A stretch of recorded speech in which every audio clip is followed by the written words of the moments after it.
guys, sorry to interrupt your video. Just a quick plea, subscribe to my channel please. If you haven't done it already, subscribe. Tell your friends, subscribe. Thanks. Aloha. Right, vehicle registration document, or the V5C, as we can see up here. This comes up in the theory a load, so I thought I would show you one. And then you can see what it's all about. So I found this one online. It's just an example of some dude with a Rolls Royce. What a way to have an example. However, let's zoom in a little bit and move around. Right. So this is your proof of ownership. So everybody who has bought a car should get one of these that proves that they own it, which is why you do not leave it in your car. Because if I zoom out a little bit, if I go to here, which is page 3 or 4 on the document, you can see that you can fill out details of taking ownership. So if somebody were to break into your car, steal that document, they could fill that out and send it off, and then legally they become the owner of your car, and you've got to prove that they stole it and that they've nicked all your documentation. Otherwise, I mean, if they own the car and they're the registered keeper, you've got no grounds to claim on it. All right, so never ever ever leave your registration document in your car. Never. Right, that's the first thing.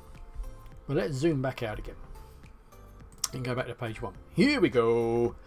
Right, so let's go into these things. Right, so you have a individual document reference number, obviously, and then you've got the name of the person who owns the vehicle and their current address. So this is the registered keeper. So mine would say Gavin House, 66 Harvey Road, etc. Okay.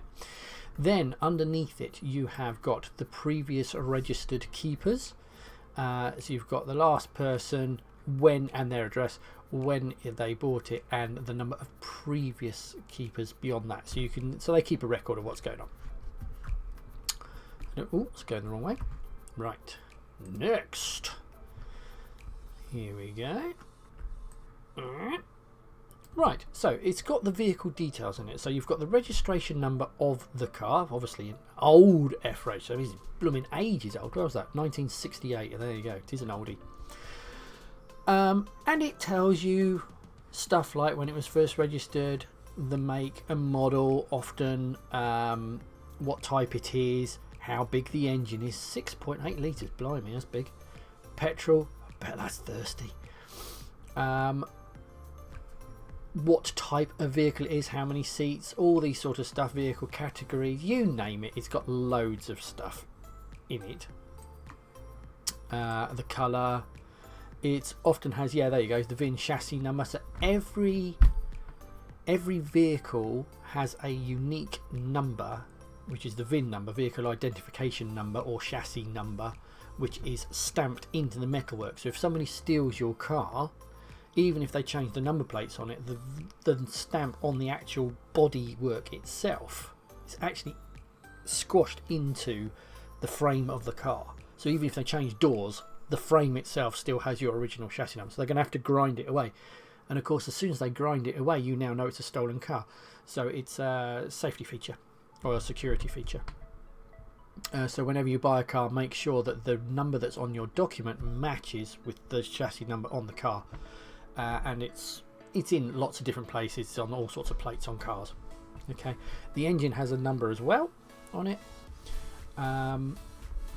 Let's see what else we got. Right, this is the bit that you sign if you wanted to make any changes, like selling the car, changing name, etc. Here's the new keeper or new name. So this would be your registered keeper at the moment, and then this is the bit you would fill out if you had a change to the person. So maybe get married, change your name. And then you've got changes to the current vehicle. So it could well be that you change the colour, maybe get it resprayed or do something fancy to it, or I don't know, change the capacity of the engine, swap an engine out or something or other. But you basically update it so that this reflects what the car is. Next, that's the bit where you're selling it. So one of you has to sell. If I was selling the car, I would fill out one part, and then so I'd sell out that bit. and then the new owner would fill out that bit, and then we both send them off. I think we send them off, do we? Yeah. And then you've got details about export.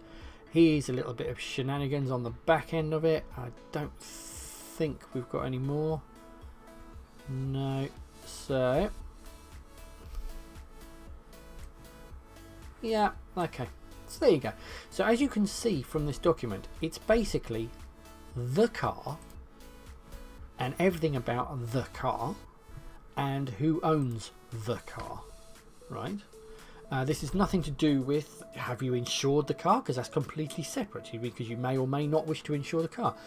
It's got nothing to do with whether or not you service the car. I mean, I have cars. I could get out there with the spanners and a can of oil and service the car myself, or I could take them to Ford and let Ford do it, in which case they would stamp a book, which is my service history, which would explain that they have done it, which can help with the value of your vehicle when it comes to resale. If you've got a service history, then your car is desirable. However, as long as it's serviced at the end of the day, who cares? So there you go. So this document, the V5C or vehicle registration document, is just purely who owns it, where it's registered to, so name, address and all that sort of stuff, and details about the car. It's a red Ford with a Ford Focus with a 2-litre diesel engine, 4-door, 3-door, so on and so forth, in blue, whatever. Yeah, that's what the V5C is. Good, thank you.